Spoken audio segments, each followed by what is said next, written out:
सूक्ष्म, लघु और मध्यम उद्यम मंत्रालय द्वारा विकसित उद्यम पंजीकरण पोर्टल कल से शुरू हो गया। उद्यमों के वर्गीकरण और पंजीकरण की नई प्रक्रिया 26 जून 2020 को पहले से ही घोषित अधिसूचना के रूप में शुरू हो गई है।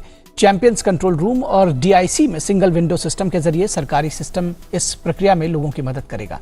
इसकी रजिस्ट्रेशन प्रक्रिया पूरी तरह से मुफ्त है और इसके लिए कोई फीस नहीं देनी होगी। भारत में एमएसएमई के पंजीकरण के लिए एक नई व्यवस्था शुरू हो चुकी है। देश में अब सभी लघु, सूक्ष्म और मध्यम इकाइयों की एक विशिष्ट पहचान संख्या होगी। वहीं साथ ही इन इकाइयों को उद्यम के नाम से जाना जाएगा। सभी इकाइयां, फिर चाहे वो नई हो या फिर पुरानी, उद्यम registration.gov.in पर पंजीकृत होना होगा। पंजीकरण की प्रक्रिया पूरी होने के बाद एक ऑनलाइन उद्यम रजिस्ट्रेशन प्रमाण पत्र जारी किया जाएगा। साथ ही पंजीकरण के नवीनीकरण की कोई आवश्यकता नहीं होगी। वहीं चैंपियंस कंट्रोल रूम में सिंगल विंडो सिस्टम के जरिए सरकारी सिस्टम इस प्रक्रिया में लोगों की मदद करेगा। और सबसे खास बात ये कि रजिस्ट्रेशन प्रक्रिया पूरी तरह से मुफ्त है और इसके लिए कोई फीस नहीं देनी होगी। दरअसल एमएसएमई की रजिस्ट्रेशन प्रक्रिया पूरी तरह से ऑनलाइन, पेपरलेस और सेल्फ डिक्लेरेशन के आधार पर है।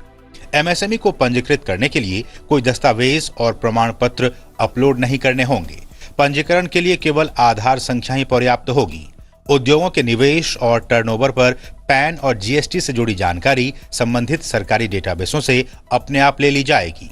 ये नया ऑनलाइन सिस्टम पूरी तरह से टैक्स और जीएसटीएन सिस्टम से जुड़े होंगे। 1 अप्रैल 2021 से पैन और जीएसटी नंबर अनिवार्य है। जिन लोगों के पास EM2 या UAM पंजीकरण और एमएसएमई मंत्रालय के तहत किसी भी अथॉरिटी की तरफ से जारी किया गया पंजीकरण है, उन्हें फिर से इस पोर्टल पर पंजीकृत करना होगा। कोई भी उद्यम एक से अधिक उद्योग पंजीकरण दर्ज नहीं करा सकेगा, लेकिन एक पंजीकरण के तहत कई विनिर्माण या सेवा प्रदान कर सकता है। मंत्रालय ने उम्मीद जताई है कि इस नई पंजीकरण प्रक्रिया से ईज ऑफ डूइंग बिजनेस को बढ़ावा मिलेगा और इससे लेन-देन के समय और लागत में भी कमी आएगी। मंत्रालय ने साथ ही स्पष्ट किया है कि पोर्टल को छोड़कर कोई अन्य निजी या ऑफलाइन प्रणाली, सेवा, एजेंसी या व्यक्ति एमएसएमई पंजीकरण करने के लिए अधिकृत नहीं है।